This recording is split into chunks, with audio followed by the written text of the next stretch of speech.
let's continue our conversation about about marketing. All right, so what is marketing? We're talking about green marketing. We're talking about Nabisco and Procter & Gamble. What is marketing? Making people aware of what you have to offer. That's definitely part of it. So we want to communicate information about our product, about our brand. So we need to create, communicate, and deliver value.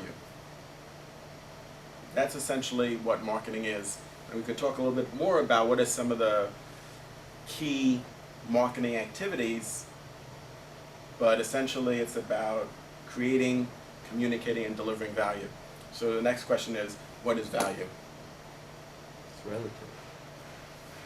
It is relative, but so tell us more about that. What is value as a function of what? The use that someone can get out of it. Yes, the benefits, absolutely. So value is a function of the benefits of a product or service, and what else? The costs that you associate with the product or the service. Yep, absolutely. So the price and Also the importance of it to the consumer, to whoever is like buying something, the importance of that particular product to them. and so in terms of the functional, Like what might be important to me might not be important to you, so I would place a higher value on it as opposed to you. oh, okay. Yeah, I would think that, I would tie that back into what Oliver was saying about the benefits. So it's, the product has a certain amount of benefits. To Oliver, that's important. To you, it's not. But also quality. So it's a function, value is a function of quality, price, and benefits. And it's important to focus on the term function because those components that we mentioned, they're not additive. They each stand on their own. So when we talk about price, for example, it's not that the product has a low price that means it's a good value. If the product has a high price and it has a significant number of benefits and is of a very high quality, then we could say it's a good value. It's not, when we say value, it doesn't mean that it's cheap. Because we could decide to penetrate a given market with a low price version of a product or have a high price version of the product. What consumers, let's say for example, are going to decide, The generic brand. right, they're going to decide whether or not it's a good value to them. Yeah. So it could be a high price though. It's important to make that distinction. It doesn't mean, value doesn't mean a low price. It could be a high price, but it goes back to you get what you pay for.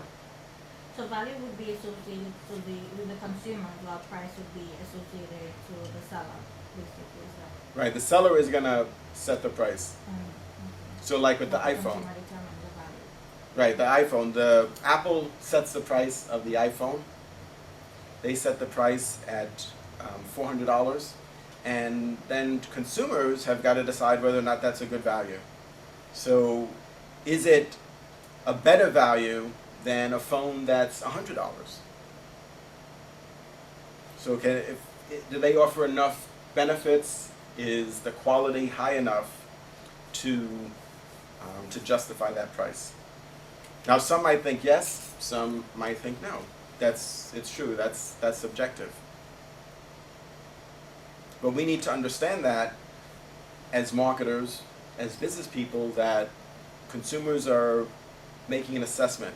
There's a perception of value when they're looking at a product or a service. Now when we think about the different alternatives for a particular product, consumers will think about a variety of different brands. Some of them are what we call the evoked set. The evoked set is all those brands that come to mind in a given category. So like for beverages, for example, let's go around the room and everybody say the brand name of one beverage. Coke. Pepsi. Okay. Bacardi? Vegas. Mostly all set. But there's, like in the beverage category, we could think of dozens and dozens of different brands. But they're mostly the main brand, and then you have the sub brands. Well, some of them have sub brands. That's true, but the master brands, right? What about there's dozens that we haven't mentioned? Sprite, Dr. Pepper, Dr. Brown, Fanta. right? Sunkist. There's I said Dasani, but that's under Pepsi. Dasani's, but that's a master brand. It is owned by Pepsi, Tropicana. right? Tropicana, Minute Maid, Sierra Mist, Mountain Dew, right? Dozens and dozens of different brands.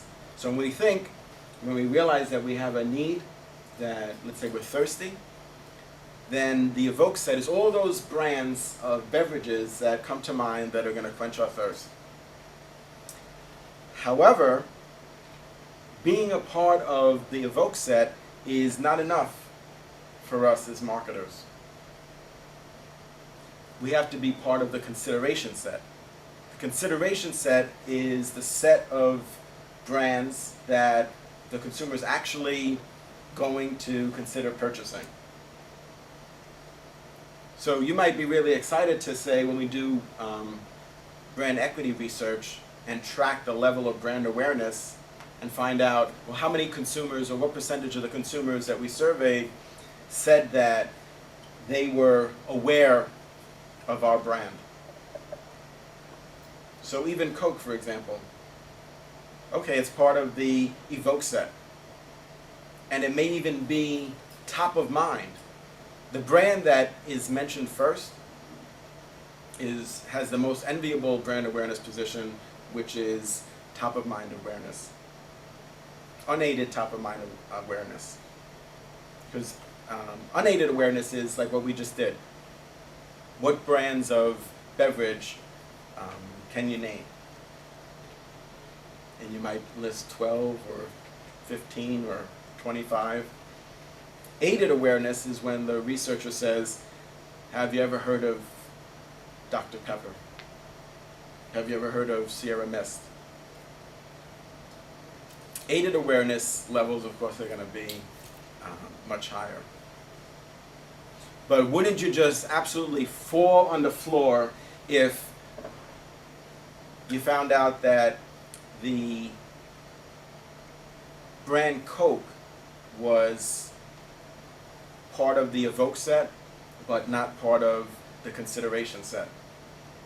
Right? If you were doing the market research and you were the brand manager or the VP of marketing, and consumers said, yeah, Coke, Pepsi, Snapple, and then you say, well, if you were thirsty right now and you were gonna drink a beverage, which one would you drink? And they said, Snapple. But what if there wasn't any Snapple? Well, Mountain Dew. And if there's no Mountain Dew, Pepsi. And if there's no Pepsi, you're like, dude, you're killing me here. Like, you wouldn't drink a Coke? Nah. So Goes to water. yeah, we have to understand that awareness of our brand is not enough.